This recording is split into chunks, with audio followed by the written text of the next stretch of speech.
Senin başından yıldırımlar çaxsa senin başından, korkma ginen düşmən atan daşından, qalma ginen bu elin çağrışından.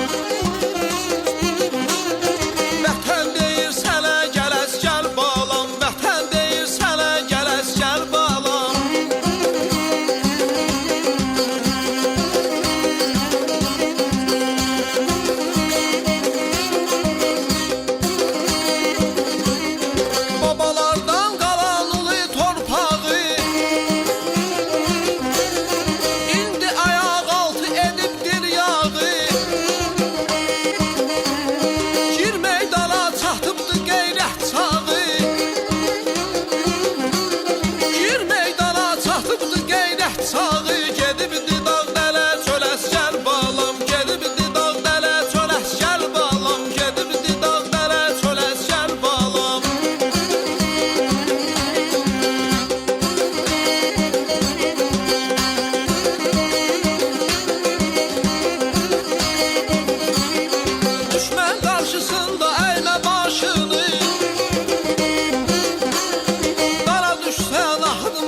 Eşqə yalanlar ölkəsidir,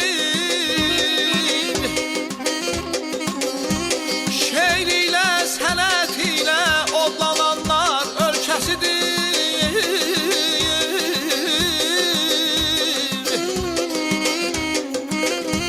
Varaqla tarixləri çox igidlərin adı bana əman.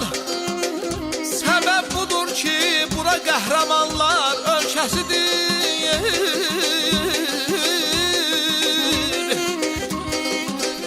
Məktəbinin habili olmuş qabil, Segah muğamının mahir bilənlər ölkəsidir. Füzuli Seyid Əzim Vahidin diyarı budur. Bu ölkə məzhətlər, natavanlar ölkəsidir. Tükənməzdir sözümüz, sapa düzülür sözümüz. Əsgərlərimiz sağ salamat gəlsinlər, biz də deyək ki, aydın olsun gözünüz ay əman. Ah əman,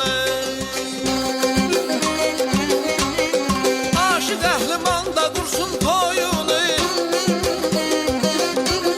bəy paltarın geyib gül əskər balam, oynuyaq oxuyaq gül əskər balam, bəy paltarın geyib gül əskər balam.